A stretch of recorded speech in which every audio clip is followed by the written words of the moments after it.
कैसे स्थापना दिवस पर हमारे केंद्रीय कार्यालय में आयोजित इस गोष्ठी में उपस्थित हमारे दल के संरक्षक पूर्व अध्यक्ष माननीय पीटी रतूड़ी जी, हमारे दल के कार्यकारी अध्यक्ष जितेंद्र जी, कार्यकारी अध्यक्ष श्री डी जोशी जी और दल के संरक्षक श्री सुरेंद्र कुकरेती जी, क्योंकि वो 12 तारीख की बैठक में उनका चयन हो गया है संरक्षक। अभी कहा था मैं किसी पद में नहीं हूँ, लेकिन ये संरक्षक है कुकरेती जी। यहाँ उपस्थित सभी सम्मानित साथियों, हमारी बहनों, मैं सबसे पहले आप सबको राज्य स्थापना के अवसर पर अपनी हार्दिक बधाई देता हूँ, हार्दिक शुभकामनाएं देता हूँ कि राज्य कुछ तो बने, कुछ तो आगे बढ़े। अखबार में पढ़ते हैं, बहुत सारे कशीदे करे जाते हैं कि बहुत कुछ हुआ है, बहुत कुछ विकास हुआ है। तो मुझसे एक पत्रकार अभी बहुत सारे पूछ रहे थे, तो मैंने कहा विकास तो हुआ है, लेकिन वो विकास है क्या? एक पुल आज बना, एक हफ्ते में गिर गया। एक सड़क आज बनी, 1 महीने में गायब हो गई। एक भवन आज बना, उसमें बच्चे दब के मर गए। तो ये विकास है क्या? ये भ्रष्टाचार का बहुत बड़ा खेल है। 75,000 करोड़ रुपए के कर्जे में हम डूबे हैं आज की तारीख में। तो वो विकास पर ही वो पैसा खर्च लेके सरकार ने खर्च किया है, लेकिन उसका हासिल क्या है? उस खर्चे का जनता को फायदा क्या हुआ, ये सोचने की बात है। इसलिए हमारा ये मानना है, जैसा अभी जयल जी ने कहा, बहुत सही बात है कि हम भी कहीं जश्न मना रहे होते राज्य बनने की खुशी में, लेकिन आज हम गोष्ठी कर रहे हैं और ज्ञापन दे रहे हैं कि ये राज्य अपने लीक से हट गया है। राज्य हमारे सपनों के दायरे से बहुत बाहर चला गया है। इसलिए इस राज्य को जनता के आकांक्षाओं का राज्य बनाने के लिए अभी बहुत कुछ काम करने की जरूरत है। और वो कौन करेगा? उत्तराखंड क्रांति दल तो एक संगठन है जिसने जनता की आवाज को आगे पहुंचाना है, सरकार की खिलाफत करनी है। ये 9 नवंबर की बात थी। 2 अगस्त को जब राज्य का विधेयक लोकसभा में और 2 अगस्त को राज्यसभा में पारित हुआ था, उसकी कॉपी लेके मैं ऋषिकेश आया, क्योंकि मुझे 18 अगस्त को स्वर्गीय बडौनी जी के पुण्यतिथि में अखौड़ी जाना था। तो हमारे चंद जो सीनियर लोग थे, रतूड़ी जी, भट्ट जी, प्रवीण कुमार जी, विपिन त्रिपाठी जी स्वर्गीय, हम लोग बैठे।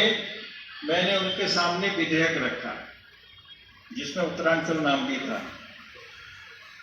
मैंने कहा कि ये राज्य आपको हमारे देश की संसद ने पारित करके दिया है, जिसका ना नाम हमारा है और न इसका कोई स्वरूप हमारे लिए है। ये उत्तर प्रदेश का एक उपनिवेश बना के हमको दिया गया। हमारे जल, जमीन, जंगल पर हमारा अधिकार नहीं है। हमारे जल पर 5-6 राज्यों का अधिकार दिया गया है कि हम उनकी इजाजत के बिना अपने जल संसाधनों का उपयोग नहीं कर सकते। हमको अपनी भूमि पर सीलिंग का कानून बनाने की इजाजत नहीं है। ये पहला राज्य बना, जबकि जमीन के रेगुलेशन का, जमीन पर कानून बनाने का हक राज्य सरकार का होता है। हमको उस हक से भी वंचित कर दिया गया। और भी तमाम सारे सवाल थे जो उस विधेयक में थे, जो हमारे राज्य के होने के, राज्य के अस्तित्व पर बहुत बड़े प्रश्न चिन्ह खड़े करते थे। तो मैंने कहा था कि उत्तराखंड राज्य बन गया है, जिसके लिए उत्तराखंड कांग्रेस का गठन हुआ था। ये ऐतिहासिक जिम्मेदारी उत्तराखंड कांग्रेस की थी, जिसमें 24-25 जुलाई 1979 को मसूरी में यह संकल्प लिया गया था कि एक संगठन बनेगा राजनीतिक, जो केवल और केवल उत्तराखंड राज्य के लिए संघर्ष करेगा, उत्तराखंड राज्य हासिल करेगा। क्योंकि उससे पहले इसे राजनीतिक मुद्दा बनाकर फुटबॉल की तरह इधर से उधर किया जा सकता था। बड़े बड़े नेता, पार्टी के नेता, जब उनकी उपेक्षा होती थी अपनी पार्टी में, तो उत्तराखंड के मुद्दे को उठा देते थे ताकि उनकी कुछ पूछ हो। तो इस तरह से इस बहुत ही संवेदनशील मुद्दे का राजनीतिकरण लोगों ने किया। इसलिए मसूरी में ये तय किया गया कि इनके भरोसे रह के राज्य हासिल नहीं किया जा सकता है। इसलिए उत्तराखंड की जनता को एक पॉलिटिकल ऑर्गेनाइजेशन के अंतर्गत आना पड़ेगा। वो उत्तराखंड क्रांति दल होगा और वो उत्तराखंड राज्य के लिए लड़ेगा, मात्र एक उद्देश्य। तो मैंने डिस्कस में कहा था कि वो ऐतिहासिक दायित्व हमारा पूरा हो गया है, जिसका संकल्प हमने 24-25 जुलाई को 1979 को मसूरी में लिया था। तो मैंने साथियों से कहा था कि अगर आप ये समझते हैं कि हमारा राज्य बन गया, अब हमारी भूमिका समाप्त है, तो निश्चित तौर पर हमको उत्तराखंड क्रांति दल को भंग कर देना चाहिए।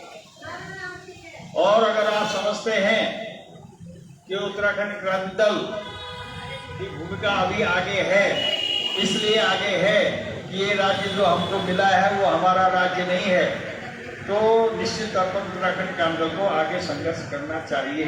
तो सभी लोगों ने, सभी सीनियर लोगों ने ये कहा कि नहीं, ये बात सही है कि राज्य तो मिल गया, लेकिन वो राज्य नहीं मिला है जिसके लिए हम लोगों ने लड़ाई की थी। ये क्या हो रहा? बैठिए।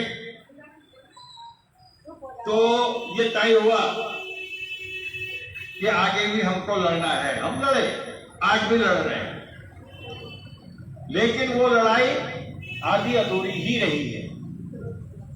इस बीच हम लोगों ने, उत्तराखंड क्रांति दल ने, हेलंग की जो घटना हुई, बहुत शर्मनाक घटना है। हमारे गांव की महिला अपने पशुओं के लिए चारा, हरा चारा लेके आ रही थी।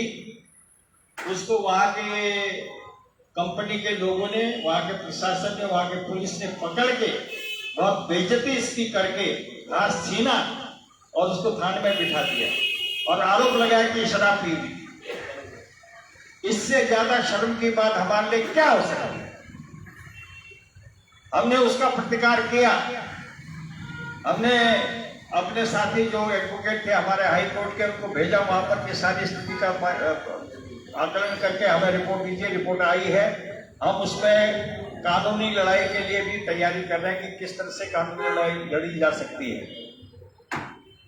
अग्निवीर का जिक्र किया हमारे किसी साथी ने।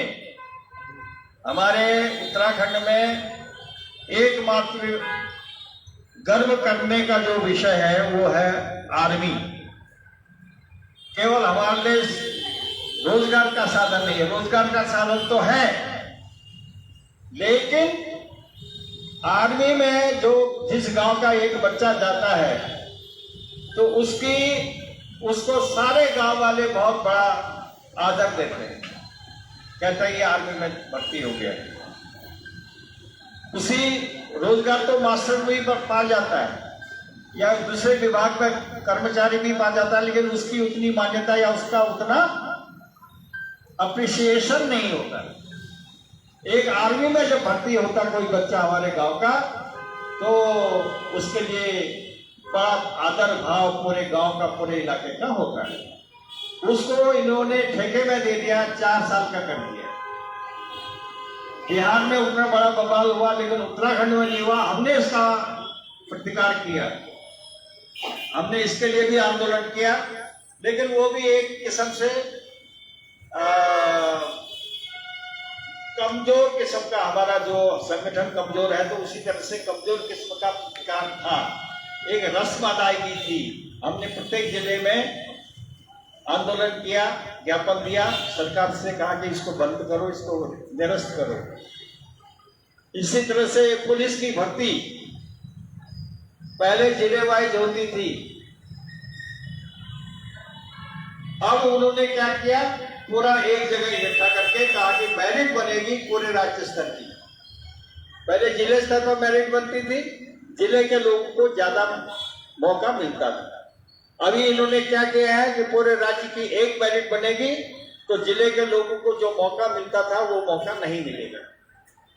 इस तरह से डीएलएड भर्ती का प्रकरण था, उसकी काउंसलिंग भी जिले वाइज होनी चाहिए थी, लेकिन इन्होंने राज्य स्तर पर कराई, उसका भी हमने प्रतिकार किया। तो हमने किया, लेकिन जिस तेजी से और जिस ताकत के साथ वो प्रतिकार होना चाहिए था वो नहीं हो पाया। इसकी जरूरत है। बिना इसके कोई भी सरकार हो मानेगी नहीं। हम ज्ञापन दे रहे हैं, अपनी ओर से मांग उठा रहे हैं कि ऐसा होना चाहिए। जो सही बात है, जो इस राज्य के हित में है, जो यहाँ की जनता के हित में है, उसकी आवाज उठाने वाला उत्तराखंड का दल है। हम अक्सर मजाक करते हैं, जब कोई समस्या होती है, जब कोई इश्यू ऐसा होता है जो जनता से जुड़ा हुआ हो, तो लोग उत्तराखंड का दल को याद करते हैं। कहीं हाँ, उत्तराखंड का दल वाले कहा गए कुछ नहीं कर रहे हैं। जब वोट देने की बात आती है तो देते नहीं। उसके कई कारण हो सकते हैं। संत प्रसाद भटजी ने कहा कि हम जनता को दोष कैसे दें, पहले अपने वोट देखना चाहिए कि हमारे अंदर क्या दोष है, उसको दूर किया जाए, तब जनता को दोष दिया जा सकता है। तो अपने अंदर की कमियों को दूर करने का सवाल है। अपने अंदर की कमियों को दूर करके उसको ठीक करने का समय है, उसकी चुनौती है।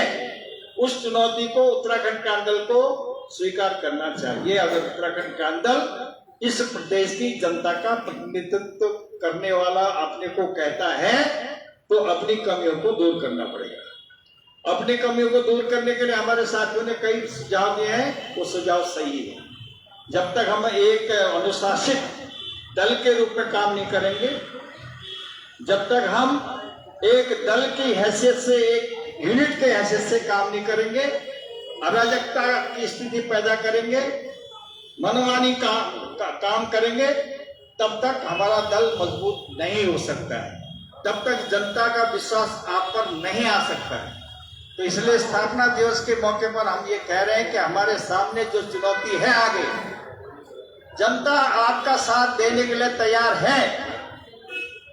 जनता आपको सराखों में बिठाने के लिए तैयार है, लेकिन आपका क्रियाकलाप, आपकी गतिविधियां ऐसी होनी चाहिए कि जनता को लगे कि हाँ, ये सही काम कर रहे हैं। अगर ऐसा नहीं होगा तो जनता आप पर विश्वास नहीं करेगी, और जनता आप पर विश्वास नहीं करेगी तो वोट नहीं मिलेगी। सीधी सी बात है।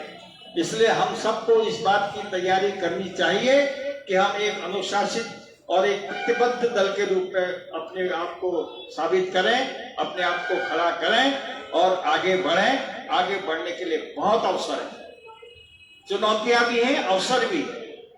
उन चुनौतियों का सामना करते हुए हम उन चुनौतियों को अवसर में कैसे बदलें, ये सब करने की आवश्यकता है। इसलिए स्थापना दिवस के मौके पर आज 23वां स्थापना दिवस है। 22 साल पूरे हो गए हैं, राज्य कहाँ चला गया है।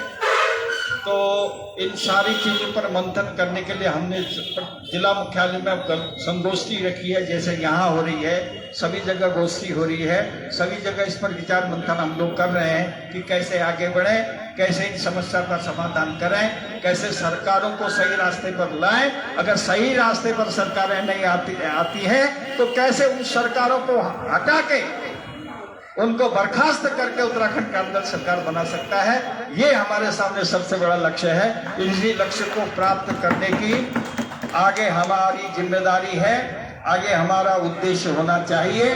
और हम उत्तराखंड की जनता को इसी तरह से बेसहारा नहीं छोड़ सकते। ये कांग्रेस और भाजपा या जो भी दिल्ली के मॉडल हैं, ये किसी भी स्थानीय जनता को, रीजनल क्षेत्र की रीजनल जनता को ये कोई सहूलियत, कोई राहत नहीं दे सकते। उनके बस की बात नहीं है। उनका काम, कार्यप्रणाली, उनकी का काम करने का मॉडल पुराना है, बहुत ट्रेडिशनल राजनीति का है, पारंपरिक राजनीति का है। हाईकमान है, हाईकमान क्या करेगा, हाईकमान से जो निर्देश आएगा वो काम करेंगे। जनता क्या चाह रही है, जैसे यही मामला है, अंकिता का मामला हो या UKSSC का मामला हो, इसमें अगर यहाँ की सरकार, यहाँ की जनता के सही मामले में प्रतिनिधि होती तो सीधे सीधे CBI इंक्वायरी की बात करती। लेकिन क्योंकि वो हाईकमान के निर्देश पर चलते हैं, इसलिए अभी तक CBI की इंक्वायरी के लिए वो हम ही नहीं भर रहे हैं। अभी तक CBI इंक्वायरी की मांग नहीं की है प्रदेश सरकार ने। तो मैंने कहा कि जो दिल्ली के निर्देश पर चलने वाली सरकारें हैं, वो उत्तराखंड की जनता के प्रतिनिधि नहीं हो सकते। वो देश के प्रतिनिधि हो सकते हैं, मानते हैं, लेकिन उत्तराखंड की जनता के प्रतिनिधि नहीं हो सकते।